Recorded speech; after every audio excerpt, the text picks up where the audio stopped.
Hello, this video is going to show you how to assemble my Ironworks winch and satellite kit. If you would like to buy a 3D printed kit, you can find that on my Shipway store. If you would like to purchase the files to print your own, you can find that on my Etsy page. Both links are in the description. All the supplies you will need should be on screen now. Glue is optional. You can use it to secure the knot for the hook, but I find the kit works fine without it. This kit will have you use wire cutters and needles, so if you're underage, please ask an adult to help you assemble the kit. Now let's get started. The first thing you'll need to do is thread your sewing needle, then take your needle and work it through the hole on the spindle piece and through the hook. The needle might be hard to get through the hole. If this is the case, you can use pliers to work the needle all the way through. Please be careful on this part. You do not want to poke yourself with the needle.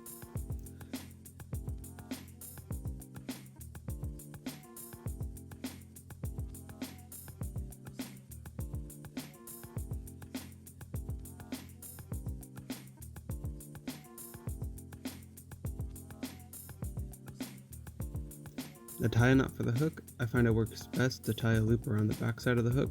It's easy to adjust where the knot is and it'll help the hook self-balance.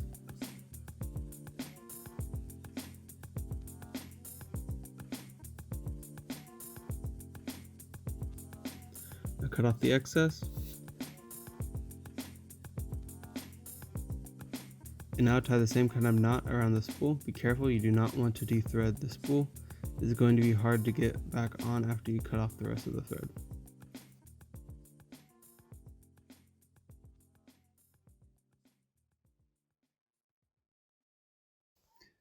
Now onto the main body of the winch. You want to test fit the panel onto the body. Once they snap together, you'll want to take one of your screws and screw the panel into place. There will be a better picture of the screw I used in the description. You want to make sure they have the same taper on the head. The kit uses the taper to hold everything into place.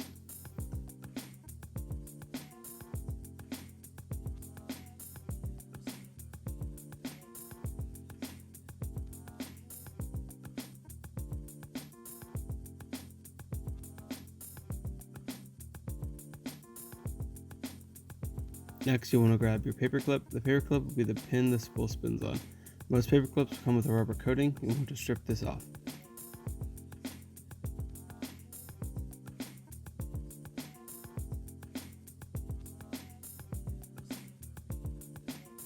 Now insert the spool into the winch housing.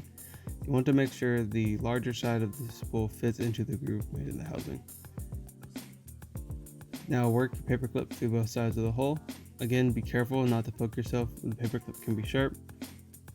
Now cut off the excess on both sides.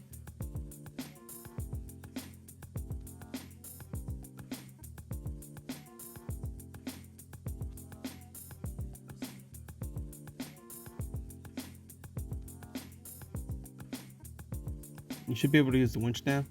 The first time you turn it, it might be tough, but give it a good twist and it should free up. Now to install it on Ironworks.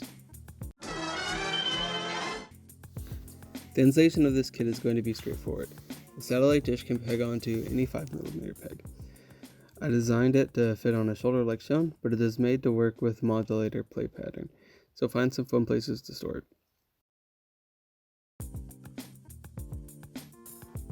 The winch simply replaces the old hand. At this point, you should be good to go. If you would like to see the satellite dish and the winch used in some different modes, you can check out my Instagram where I post a lot of different product shots. This is my first video on YouTube. I'm going to make more instructional videos for my 3D printed kits. I know this one is pretty straightforward, but the next video is going to be a bit longer. It is going to be how to assemble and transform my upgrade kit for Siege Prime. The kit turns him into Rid 2001 Prime with Super Mode and a new Fire Truck mode. It is going to be a bit more to assemble than this one, so I wanted to try some things out. So if any of that interests you, please like and subscribe and consider donating on Patreon, so I'll be able to make more videos more frequently. But lastly, thank you for Bree Newton on Twitter, my fiance, who is an amazing painter and illustrator. And thank you for Sam Makes Toys on Twitter for helping me out designing the kit. The paperclip pins were his idea. Check his stuff out. He makes some amazing Transformers animated kits. And thank you Stuff on Twitter and YouTube. He made my transition slides and he does awesome toy reviews and photos. And thank you Logan Watts, my first patron. And thank you for watching. See you soon.